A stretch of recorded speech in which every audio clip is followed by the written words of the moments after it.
സ്വകാര്യ ബസ്സിൽ നിന്ന് വയോധിക റോഡിലേക്ക് തെറിച്ചു വീണ ഒരു വാർത്തയാണ് നിങ്ങളുമായി ഇനി പങ്കുവയ്ക്കാനുള്ളത്.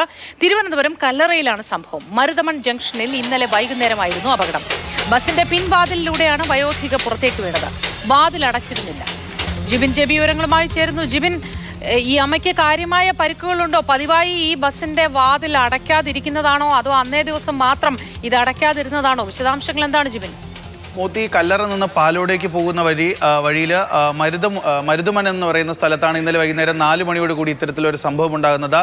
ഒരു ദിവസത്തേക്ക് മാത്രം ഈ റോഡ് ഓടുന്നതിന് വേണ്ടി താൽക്കാലികമായി അവിടെ എത്തിയ ഒരു ബസ്സായിരുന്നു.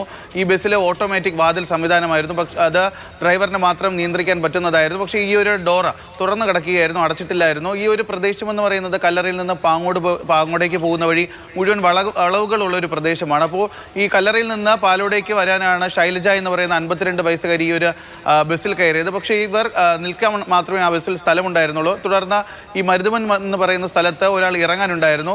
ആ ഇറങ്ങുന്നതിന് വേണ്ടി അവിടെ ഇരുന്ന സ്ത്രീ എണീറ്റ സമയത്ത് ഈ ശൈലജ ആ സീറ്റിലേക്ക് ഇരിക്കാൻ ശ്രമിച്ചപ്പോഴാണ് ഇവരുടെ നിയന്ത്രണം തെറ്റി റോഡിലേക്ക് തെറിച്ചു വീണത്. ഏറ്റവും എടുത്ത് പറയേണ്ട കാര്യമെന്ന് പറയുന്നത് ഈ ബസ്സിൽ ഇലക്ട്രോണിക് സംവിധാനമാണ്. അതായത് ഈ ഡോർ തുറക്കുന്നതിനും അടയ്ക്കുന്നതിനും വേണ്ടി ഡ്രൈവറിന് മാത്രം നിയന്ത്രിക്കാൻ പറ്റുന്ന ഒരു സംവിധാനമാണ് ഉണ്ടായിരുന്നത്. പക്ഷേ ഡ്രൈവർ അത് കൃത്യമായി നിയന്ത്രിച്ചിരുന്നില്ല. അതുകൊണ്ടാണ് ഇത്രയും വലിയൊരു അപകടം ഉണ്ടായത്.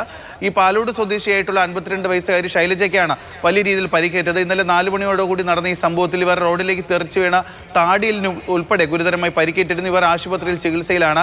ഈ സംഭവവുമായി ബന്ധപ്പെട്ട് പോലീസിന് ഇന്നലെ ഒരു പരാതി ലഭിച്ചിരുന്നില്ല. പക്ഷേ ഇവരെ ആശുപത്രിയിൽ കൊണ്ടുപോയി ചികിത്സ മാത്രമാണ് നൽകിയത്. എന്തായാലും ഇന്ന് രാവിലെയോടുകൂടി തന്നെ ഈ ഒരു കാര്യം, ഈ CCTV ദൃശ്യങ്ങളൊക്കെ പുറത്തു വന്നതിന് ശേഷമാണ് ഇത്രയും വലിയൊരു സംഭവം പുറം ലോകം അറിയുന്നത്. എന്തായാലും ഇന്ന് രാവിലെ ഈ പോലീസ് സ്റ്റേഷനിലേക്ക് ബസ് ഡ്രൈവറെയൊക്കെ തന്നെ വിളിച്ചു വരുത്തിയിട്ടുണ്ട്.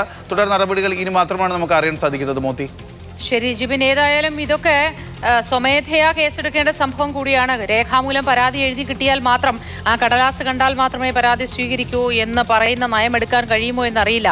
ആ ദൃശ്യങ്ങൾ വളരെ ഭീതി ഉണ്ടാക്കുന്നതാണ്.